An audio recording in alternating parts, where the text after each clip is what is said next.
Assalamualaikum warahmatullahi wabarakatuh. Balik lagi teman-teman di channel Kajian Online. Kemarin malam jutaan rakyat Indonesia berduka karena sekali lagi teman-teman, hukum Indonesia berhasil dikalahkan. Roy Suryo CS, Rismon Sianipat dan juga Tifa Fauzia tak berhasil dijerat oleh hukum, bahkan masih berkeliaran hingga sampai saat ini. Berbagai desakan-desakan baik itu dari Presiden Joko Widodo, pengacara Presiden Joko Widodo, para pakar, rupanya tidak cukup untuk membuat Roy Suryo CS ini dipenjara atau setidaknya ditahan. Kemarin teman-teman Polda Metro Jaya mengumumkan bahwa ke-8 tersangka tidak jadi ditahan. Kendati ini di awal-awal informasinya Roy Suryo itu bakal langsung mendekat bisa jeruji besi penjara.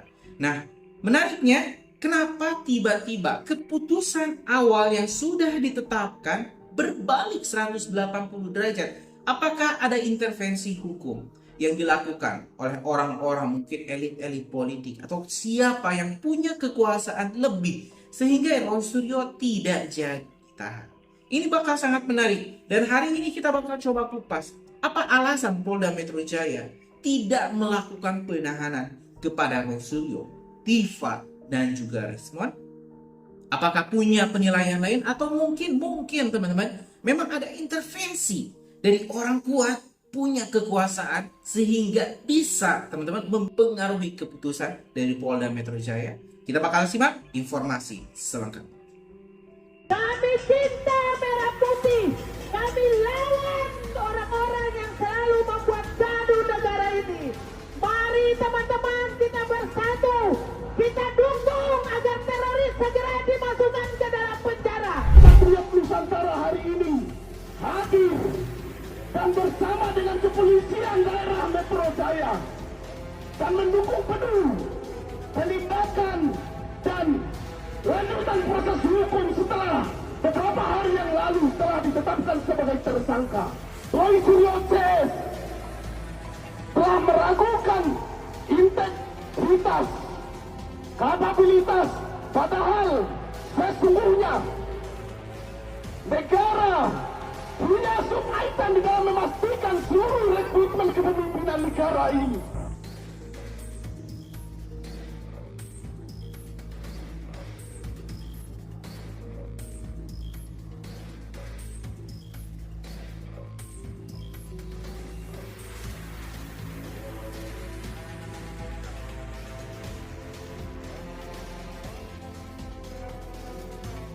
Dua, dalam konteks kasus Roy Suryo ini juga kan kemarin ada Ade Darmawan ya Pak yang kemudian memohon untuk Roy Suryo ini segera ditahan. Nah mungkin barangkali dari Polda Metro Jaya seperti apa tanggapannya Pak? Terima kasih.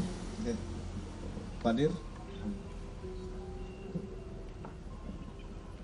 Baik, terima kasih rekan-rekan sekalian. Sebagaimana kita ketahui, pemeriksaan terhadap 3 orang tersangka hari ini alhamdulillah sudah bisa berjalan dengan lancar. Saya tadi sudah memastikan proses pemeriksaan dari awal terhadap para tersangka berjalan sebagaimana yang diatur di dalam KUHAP maupun peraturan Kapolri. Penyidik menjunjung tinggi asas-asas sebagaimana undang-undang yang mengatur kami di dalam proses pemeriksaan terhadap tersangka. Hak-hak bagi beliau-beliau untuk mendapatkan istirahat, kemudian makan siang, ibadah, dan lain-lain kami berikan selama proses pemeriksaan tersebut. Dan saat ini pemeriksaan sudah selesai dilakukan untuk sementara waktu. Para tersangka sudah memberikan keterangannya. Setelah ini kepada ketiga tersangka kami perbolehkan untuk kembali ke rumahnya masing-masing. Kenapa demikian? Karena ketiga tersangka mengajukan ahli dan saksi yang meringankan. Tentunya dalam hal ini kami sebagai penyidik harus menjaga keseimbangan keterangan dan informasi sehingga proses penegakan hukum ini adil dan berimbang. kami akan melakukan konfirmasi dan pemeriksaan terhadap saksi yang diajukan, saksi yang meringankan, begitupun juga terhadap ahli yang meringankan atas permintaan atau permohonan para tersangka. Saya kira itu ya jelasnya, Mbak.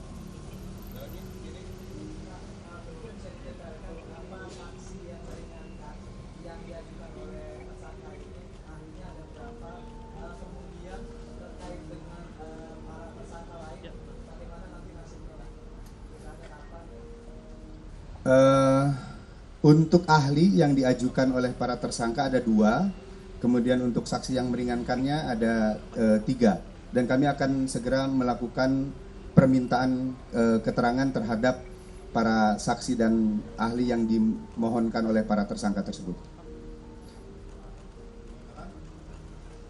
Cukup ya? Terima kasih. Terima kasih rekan-rekan. Ini sebagai bentuk wujud bahwa Polda Metro Jaya tetap melakukan peningkatan di dalam pelayanan publik dan personil.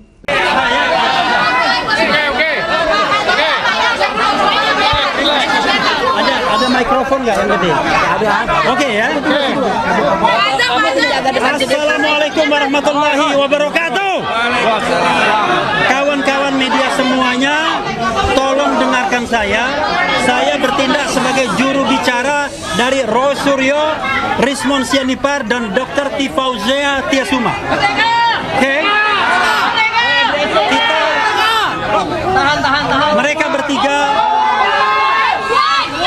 Mereka bertiga telah menjalani hari yang panjang.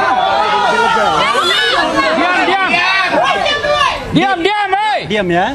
Dengarkan. Ya, oke. Mereka diperiksa dengan seratusan pertanyaan. Alhamdulillah penyidik bersikap baik.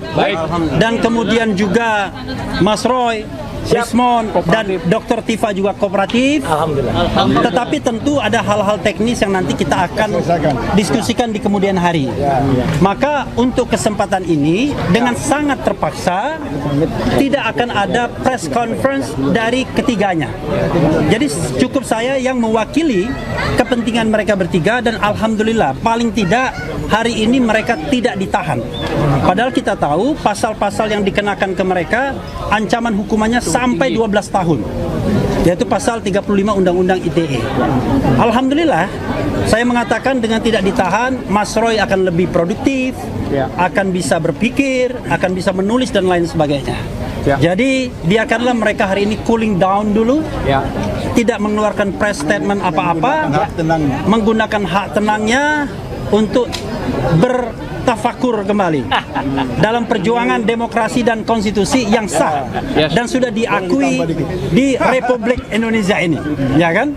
Jadi mudah-mudahan perjuangan kita tetap berada di jalur konstitusional, jalur yang benar. Amin. Itu saja ya. Mudah-mudahan sekali lagi. Oke.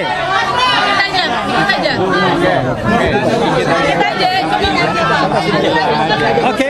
Bang Roy dikit aja, Bang Roy. Nah, oke. Kita Mas Roy mengatakan bahwa dia diperlakukan dengan baik. Ya, diberikan kesempatan sholat berkali-kali. Mas Roy yang tadinya 5 waktu menjadi 10 waktu sholat. Ya dengan sunatnya juga kan. Oke, jadi mungkin ya tegasnya sudahlah teman-teman, berikanlah hak mereka untuk beristirahat malam ini, menikmati. Coba kalau kalian yang berada pada posisi yang harus terpisah sama anak dan istri dan lain sebagainya, untuk hal yang baik sesungguhnya melakukan penelitian. Oke.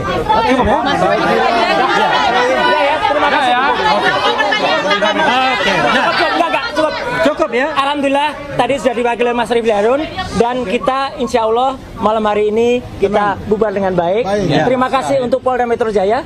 Terima kasih untuk semuanya yang malam ini sudah membersamai, terutama koordinasi yang sangat bagus. Terima kasih juga untuk para lawyer yang luar biasa, para ibu-ibu, mak-mak, dan juga bapak semuanya.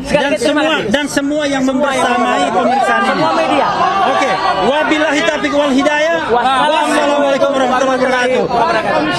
Allahu Akbar.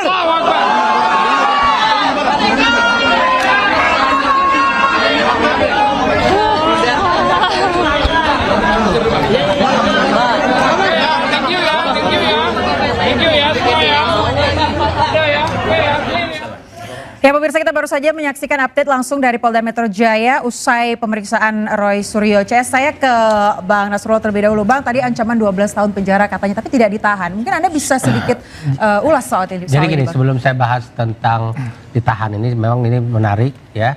Tapi saya harus menyatakan dulu terlebih dulu, bisa saja Roy Suryo punya kepentingan dan dendam. Tapi bukan itu, jangan kita lari ke sana. Tapi esensinya, apakah benar kasus terkait ijazah palsu itu benar palsu atau asli, itu esensinya. Perjuangan dia, bukan masalah dia punya kepentingan. Bisa saja kepentingan itu melekat pada dia. Yang kedua terkait dengan penahanan. Mungkin ini omongan saya ini terlalu akademik, bicara seperti anak mengajarkan anak mahasiswa. Dalam undang-undang, dalam KUHP disebutkan bahwa penahanan itu ada orang-orang, bahkan buku-buku menulis itu hak subjektif polisi. Saya bilang tidak, itu subjektif yang objektif. Kenapa? Penahanan itu syaratnya adanya kekhawatiran akan melarikan diri, merusak bukti. Kata kekhawatiran itu benar, itu subjektif. Tapi jangan lupa ada anak kalimat sebelumnya, adanya keadaan-keadaan yang menimbulkan kekhawatiran. Dia lari. Misalnya ini harus dibuktikan, disitulah letak objektifnya penyusunan peraturan undang-undang. Jadi harus, kalau memang mau ditahan ada kekhawatiran, maka bisa diuji di lembaga pra-peradilan. Ini saya bicara umum, bukan kasus ini ya. Kita bicara adakah kekhawatiran. Adakah adanya keadaan-keadaan tersebut, buktikan mana keadaan. Misalnya dia berarti poin Anda adalah harus dibuktikan dulu ya. Adanya keadaan-keadaan yang menimbulkan kekhawatiran itu harus dibuktikan, itu objektifnya. Nah, dalam kasus Roy Suryo saya mengatakan negara tidak boleh rusuh. Baik. Jangan aparat penegak hukum justru yang menimbulkan kerusuhan. Karena apa? Bang Nasrullah, reaksi masyarakat. Saya akan tanya ke Bang Bonado. Ini menarik soal ijazah tadi. Bang, Anda kan sempat mengulik ijazah dia di KPU. Boleh Anda ceritakan seperti apa, Bang? Jadi memang saya dalam rangka apa ya, menguatkan data-data dari RRT ya, saya mengumpulkan ijazah-ijazah yang terautentikasi dari KPU.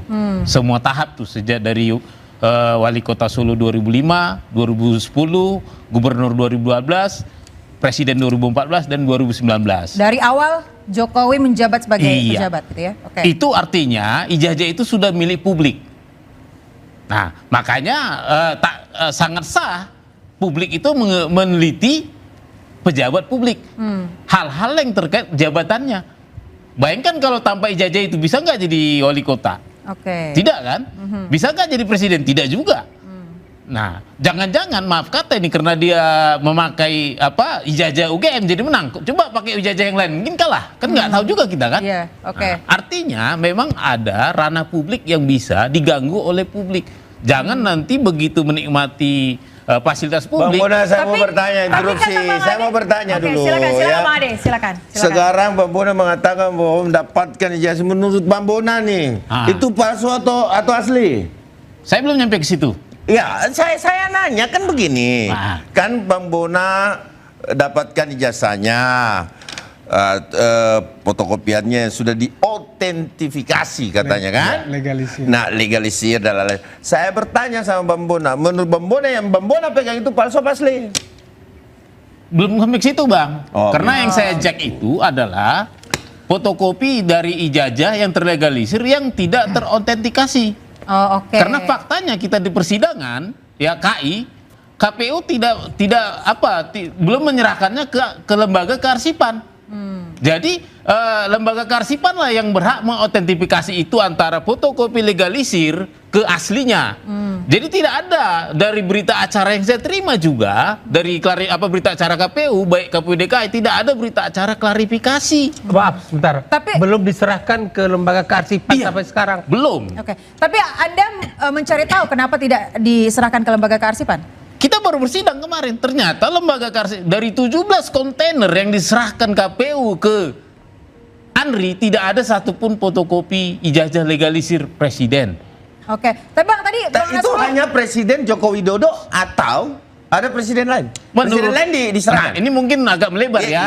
Mengentar dulu. Kan ini konsep keadilan ya, bicara kepentingan masyarakat. Yang lain dikasih nggak? Nah, karena penelitian saya tentang khusus spesifik tentang kasus Pak Jokowi, saya tanya itu. Tapi Bang Ade kebetulan memang majelis komisinya menanya waktu itu. Ternyata semua presiden tidak diserahkan. Yang setelah pemilihan umum langsung. Jadi kita jangan sekali lagi kita jangan terfokus pada presiden ketujuh saja. Ternyata semua presiden tidak diserahkan. Kenapa? Untuk menjaga kerahasiaan. Mungkin itu ada pertimbangan lain dan itu merupakan diskresi bagi pejabat Andri itu sendiri gitu loh. Tadi Bang Ade sempat kalau enggak ya, aturannya dihapus saja lah itu terkait diskresi lah ya nggak? Kan begitu Bang. Ya kan? Bukan begitu Bang. Jadi terungkap juga di pengadilan, bisa dicek itu mungkin jadi KPU-nya bilang dia tidak menyerahkannya karena tidak ada di PKPU nomor 18 tahun 2013 tentang JRA, jadwal retensi arsip. Jadi ada 8 item, itu yang didebat kita waktu itu. Tidak ada 8 item ini menyebut ijazah, tapi pihak KPU menafsir sendiri, itu artinya ijazah. Tidak ada ijazah di situ. Gitu. Tapi di ruangan ini saya bertanya lagi sekali bahwa tidak berani menyampaikan Bang Bonatua bahwa ijazah Pak Jokowi asli atau palsu tidak berani kan? Oh saya nggak berani loh. Tidak berani. Nah terus kalau Prof gimana menurut Prof? Apanya? Apakah ijazah Pak Jokowi yang selama ini digembor-gemborkan menurut Prof itu asli apa palsu? Saya tidak pernah melakukan penelitian. Jangan ditanya. Kalau saya jawab sekarang, saya melakukan framing. Saya justru pertanyaan itu tidak baik. Saya bicara hukum. Tadi harus dibuktikan. Kalau boleh. Kan kaitannya gini, Prof mengatakan ini kan harus dibuktikan asli apa palsu dulu, baru bisa dihukum Roy Suryo, kan gitu. Sehingga saya bertanya dong. Kan saya juga pengen bertanya nih kepada Anda dan kepada Dinda Damanik juga dari sisi usia saya panggil Dinda. Silakan kita kasih kesempatan satu, Bang Nasrullah dulu bertanya. Siap. Anda tahu persis masalah ini sangat mudah selesai. Kenapa sih Anda tidak mengupayakan meminta Pak Jokowi sudahlah jangan rusuh, masyarakat akan memberikan labelisasi terhadap Anda, stigma nanti. Bapak tunjukkan saja ijazahnya, panggil Rosuyo dan timnya ini lakukan penelitian. Silakan. Saya tanggapi. Oke, silakan Bang Freddy. Ini publik tahu, masyarakat tahu siapa Roy Suryo dan kawan-kawan ini. Ini adalah orang-orang yang konsisten pembenci Jokowi. Konsisten. Kasih contohnya Bang. Mungkin wah banyak lah. Google aja lah. Banyak sekali. Tifa sejarahnya bagaimana kalau Rismon. Oke, tadi Bang Nasrullah mengatakan. Tetapi ada dia juga sejarah tentang di Polri ya. Kebencian sakit hati dia. Ini memang orang-orang konsisten pembenci Jokowi yang pengen Jokowi hancur, ya. Dan keluarga Jokowi. Dan setelah itu mereka melakukan disinformasi, fitnah, kebencian konsisten. Bagaimana supaya ijazah ini dipaksakan palsu. Semua dilakukan. Sampai terakhir ke makam yang nggak ada hubungannya.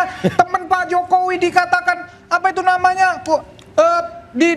Dan itu sangat biadab. Apa namanya di terminal, semua pasar pramuka, semua itu dan dilakukan itu supaya ijazah itu palsu. Oke, baik. Palsu dan perbuatan yang biadab. Oke, terakhir poinnya Bang Freddy. Bang Nasrullah, saya mau katakan kalau ijazah ini dikasih ke mereka sudah tidak pasti ini akan selamanya palsu, Bang. Gitu loh. Berarti Anda melihat ini pure kebencian? Kebencian. Oke, baik. Tahan. Bang Nasrullah, tanggapan Anda Bang, apakah terjawab? Saya mengatakan bahwa ini sebenarnya kalau saya menjadi ring satu Pak Jokowi berkenan mendengar statement saya, Pak Jokowi suruh saja Roy Suryo membentuk tim yang independen, kita serahkan, selesai. Periksa. Kalau saya memang palsu, nggak ada masalah. Saya hadapi proses itu. Baik, tapi ya, bang. kalau berlindung di balik, saya respon. Kebetulan kalau responnya akan kita tahan Bang. Usai jeda berikut tetaplah di Interupsi.